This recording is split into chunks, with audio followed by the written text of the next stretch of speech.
Mercredi 26 janvier 2022. Une angoisse m'a envahi ces derniers jours et j'en connais la cause. Elle est idiote, stupide, mais que voulez-vous, on ne se refait pas. Si la cause est stupide, elle n'en signifie pas moins quelque chose. Et cette cause ne se situe pas forcément à l'endroit où vous pourriez imaginer qu'elle se situe.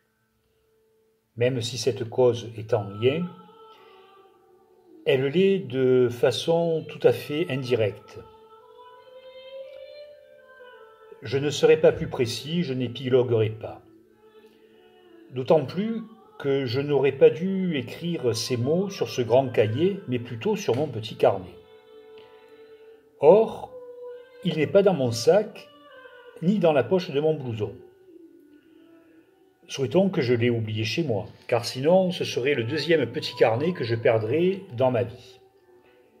Attendons le retour at home pour en avoir le cœur net. Donc là, j'écris dehors sur le grand cahier. Je l'ai déjà fait. Mais ce n'était pas dans mes habitudes ces dernières semaines. Ce grand cahier était devenu le grand cahier des mots du soir, chez moi, accompagné du chat et de musique. Mais voilà, aujourd'hui, c'est un peu différent. Je suis passé voir la couturière. Elle m'a précisé que le manteau serait fini soit en fin de semaine, soit début de semaine prochaine. Je suis impatient. Oui, je suis impatient. Ça ne tient à rien, la joie pour moi. Ça tient à un manteau. Un manteau pour moi tout seul. Une histoire pour moi tout seul. Me libérer des contingences d'une normalité relationnelle. Vous ne comprenez sans doute pas, moi je me comprends. Vous pouvez me répondre, grand bien te fasse. Ça ne me vexera pas. Cette solitude des mots et du manteau, c'est ce que je souhaite. Replonger à l'intérieur, s'habiller de ça, simplement et seulement de ça. Ne pas faire le pitre ailleurs, ou bien avec ceux qui le méritent. Et il se compte sur les doigts d'une main. Faire avec une main pour les amis et avec l'autre main pour les mots écrits. Fulgurance d'une phrase de Léotard dans ma tête. Surtout, ne pas dire je t'aime une prochaine fois. Connaissez-vous la chanson? Elle s'intitule À l'amour comme à la guerre et elle est magnifique. Je l'écoutais il y a fort longtemps. Ce soir, en rentrant chez moi, je l'écouterai à nouveau. Je retrouve d'anciens repères, d'anciens appuis. C'est bien. Il m'agrégeait aux mots. Même s'il n'en sera pas tout à fait de même aujourd'hui, ces appuis retrouvés et ceux qui vont se retrouver sont et seront là. L'avenir n'est plus le même. Ouf!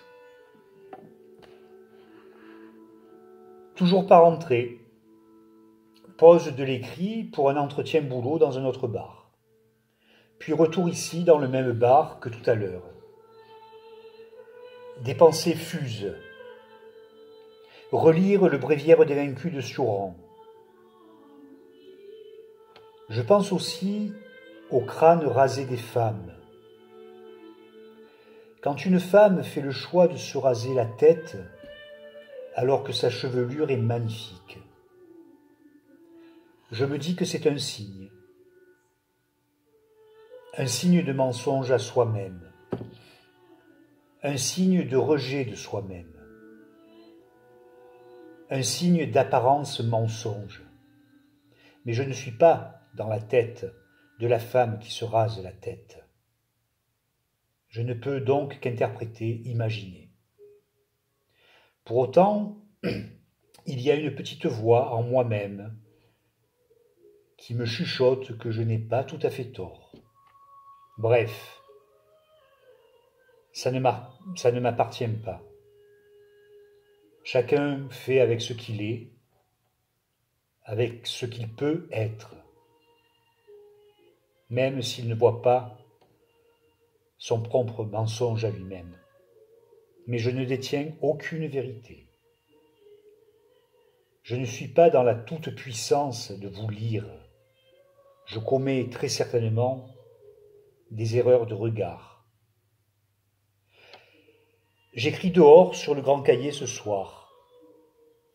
La terrasse chauffée se vide peu à peu. Suran, Beckett m'appellent à nouveau. J'attendrai le retour du manteau long et ample pour cela, dans quelques jours tout au plus.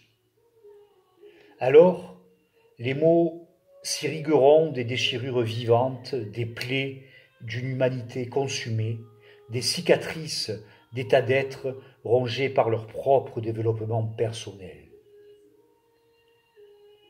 Le mensonge suprême dans notre temps qui court aujourd'hui, c'est celui de l'individu et de sa volonté de partage.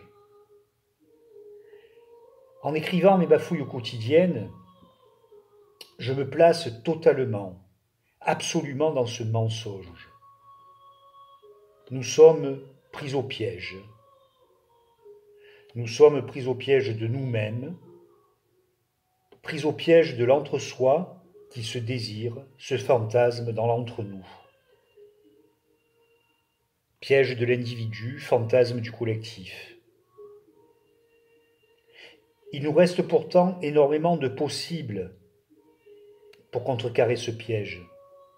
Mais je les développerai, si je les trouve, tout à l'heure de chez moi, car là, je quitte le bar.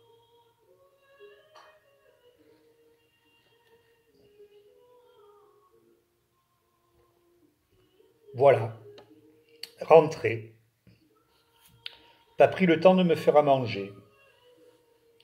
Pourquoi se nourrir quand la nourriture est ailleurs? Léotard en fond, à l'amour comme à la guerre, dont je parlais tout à l'heure.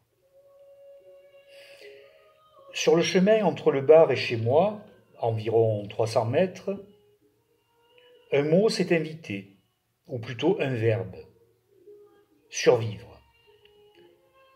Et là, envie d'écrire en toute liberté le survivre. Sans réflexion, sans remue-ménage, par le seul geste de la main qui trace les mots d'une pensée qui improvise. Survivre. Je suis survivre. Assis et debout, survivre. Je marche et me repose. Survivre, survie. Vie, survivre. J'avance.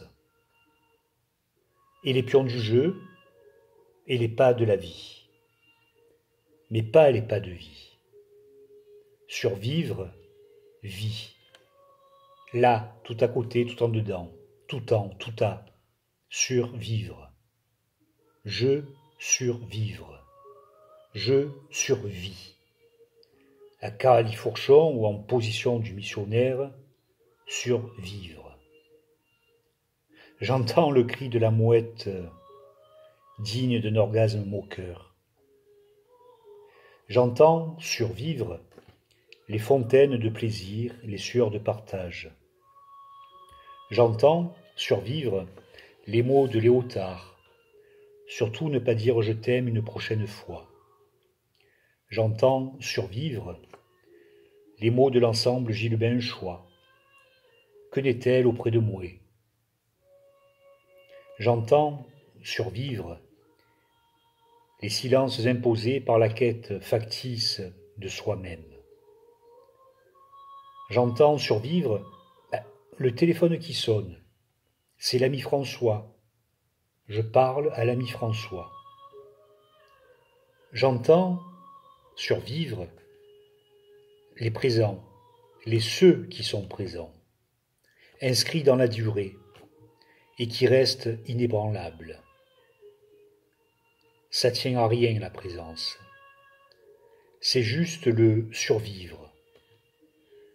C'est le survivre juste. La naïveté de mes mots sur vivre m'accompagnera toujours. Je suis un petit-fils de paysan, un fils d'employé de basse classe. Sur vivre, il y a la racine, l'ancrage. Sur vivre, il y a l'endroit où je vous lis aussi.